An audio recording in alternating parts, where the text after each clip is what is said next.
Hi everybody, welcome to Monday's lecture, the second part of chapter 18. You know what happens in 10 days? 10 days, we're done with all the material. I know, I sort of tease this along all semester long. That's just to, make you feel like you've accomplished some progress in this class. And you have. I'm extremely proud of all of you. And seriously, I mean, it's easy for people to say, well, back in my day. Back in my day, I never had to put up with bullshit like you folks have had to put up with. I mean, when your kids and grandkids start playing the, how bad they have it card, you could just turn around and say, yeah, try being under lockdown for like over a year, which is what we were back when I was going to school. And you've all stepped up. Very proud of you. So, delighted that we're, bittersweet.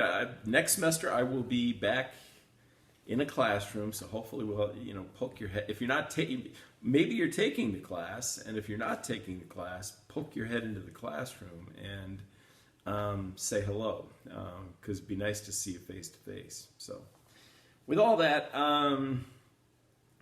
let's wrap things up. Again, this is the second part of chapter 18. And financial management, of course, is the chapter. And this section of the book talks about how do you obtain funds. Basically, every business needs operating funds, and how do you go about doing it? Well, it depends, of course, on the size and the scope and the scale of what you're doing. If you're a small business, there's a menu of options, and if you're a large corporation, there's a different menu of options. Some similar, but significant differences among the others. So what do you need operating funds for? It sounds kind of obvious, but basically one is to take care of the day-to-day. That's the most important. You have to meet payroll, you got to pay utilities, you got to pay rent, you got to pay other miscellaneous expenses, insurance. Second is controlling credit operations. Now that covers a few bases. One base being inventory management. I mean, you're going to have to put out some of your cash flow or some of your cash savings to acquire inventory to make sure that your production isn't disrupted. If you don't have enough inventory, then you're going to lose sales. So that's bad. If you have too much inventory, you're going to burn money that could be used productively elsewhere. Instead of hiring one or two other people to help you sell more product, you're going to be hamstrung because that cash is tied up in inventory. So you don't want to have too much inventory, you don't want to have too little. So delicate balance, and that's going to come from trial and error, unfortunately, or collaborating with other people in the industry. I mean, the more ask questions. That's another large-scale takeaway from this class. The more advice you solicit from the more people, the broader of a perspective you get. And, of course, good time to use your loaf to synthesize all these opinions and use your gut instinct as to what the best solution is. So, again, one size doesn't fit all. Depends on different situations. So let's go to the sections within the book. I mean, this is right around page 470, 472. They go through a few subsections of operating funds. As I mentioned, one thing you have to budget for is acquiring inventory. The demands can be seasonal. Yes, we talk about ski resorts all the time. Disneyland, that type of thing. Kids get out on school holidays normally. Now this year, of course, they've been sort of turned on the rear, not just here, but Disney Japan, Disney in Paris, all these other, the foreign divisions have been in a lot of trouble. But now it's summer. Now infection rates starting to decline a little bit, and now the parks are starting to reopen. And I was reading where the Disneyland is basically they're practically sold out for the primary, the deluxe tickets, I guess I could call them. for rides, front of the line ride privileges, things like that. And because, again, kids have been cooped up for a year. I mean, if you're a parent, it's kind of nice to be able to take them to a park and let them play for a while, because it's something that they've just been away from. So the seasonality of things impacts, your expenditures and your inventory. In addition to having the right level of inventory, you also have to think about capital expenditures, okay? If your business is just status quo, sort of the same revenues quarter after quarter, you may say, all right, well, we don't have to invest in any long-term things. That can wait. So again, capital investments are things that are 3 years or longer, and that will be on quiz and exam. So make a note. Understand capital equals long-term equals strategic. We talked about short-term equals tactical. So just make sure you understand the distinction between those two. Looking at expenses, again, short-term monthly expenses, emergency, rainy day money put aside for emergencies. Also, cash flow issues falls under that category. And again, inventory management. Long-term is new product development. Now, maybe your product is kind of a status quo thing. I just saw in the Denver Business Journal, somebody's just opening up a new cupcake store. And I don't know about how Denver reacts to those things, but I mean,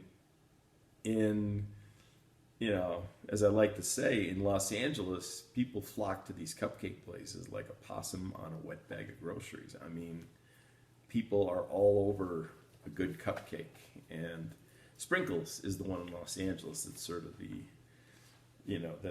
they are to cupcakes what In-N-Out Burger is to hamburgers, and they've done very well. So, understandably, they've expanded.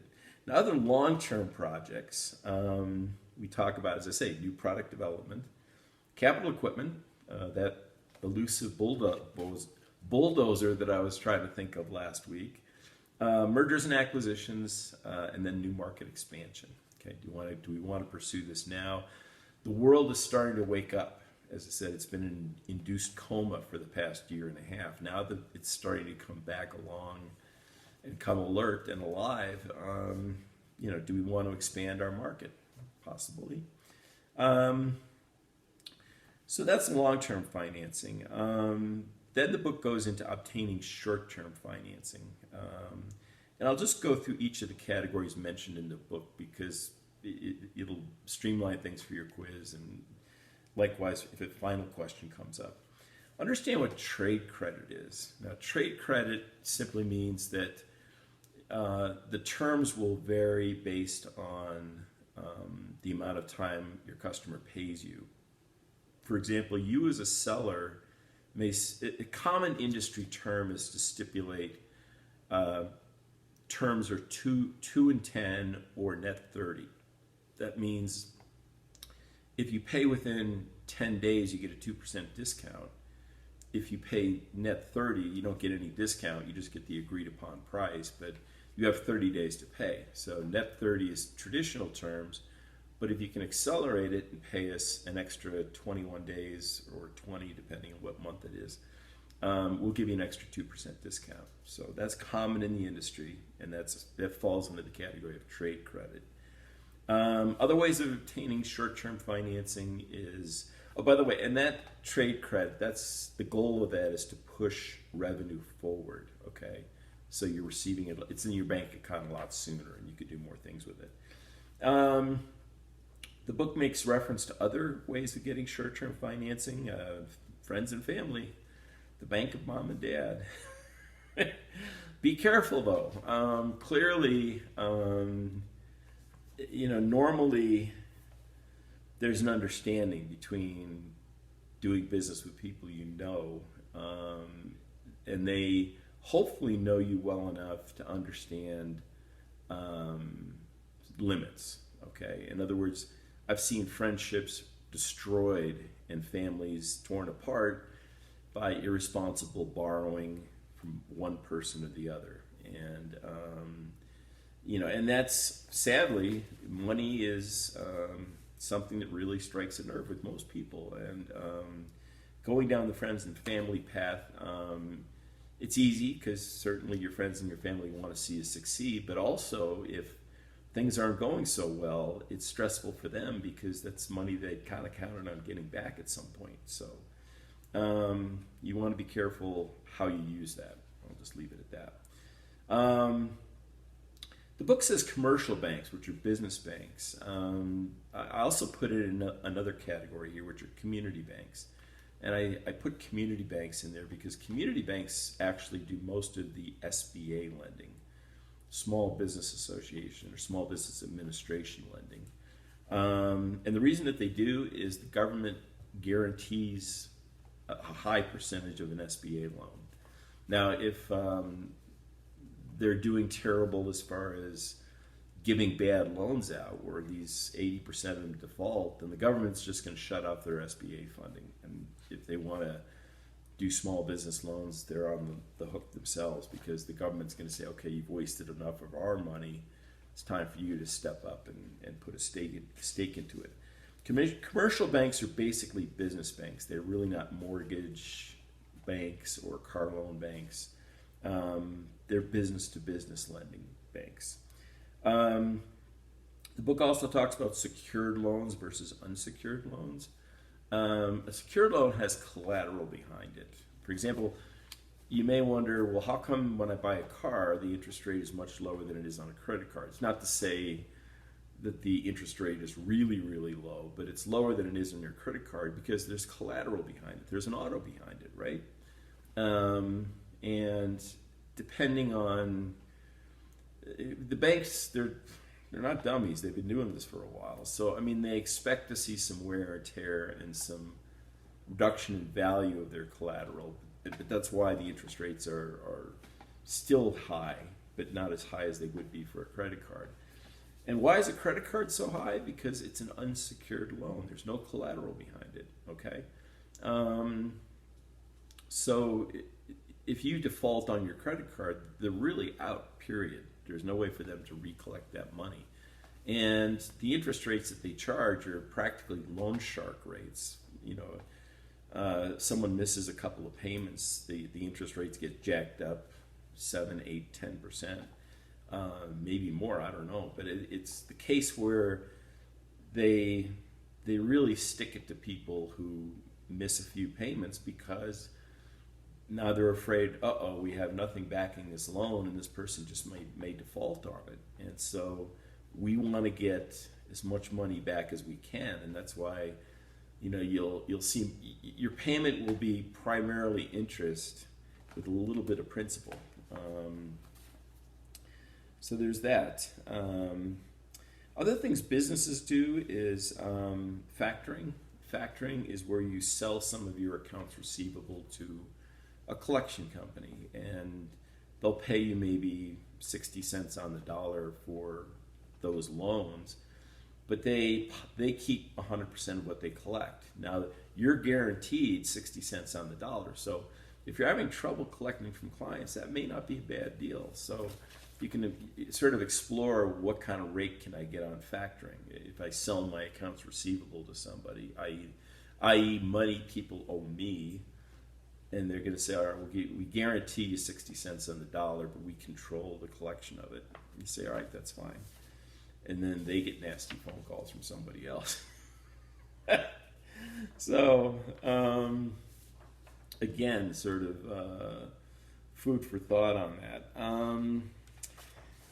Okay, so we're going to go into, right now, I'm going to break this video, and then when we resume, we're going to talk about long-term financing. And we talked about the categories earlier. We talked about stocks and bonds. I'm going to get into those a little bit more. And that's, we'll just go through that because that's where a lot of as your business grows, that's going to be more and more important. And you see large companies dealing with that. So we're going to talk about stocks and bonds. Okay, right back.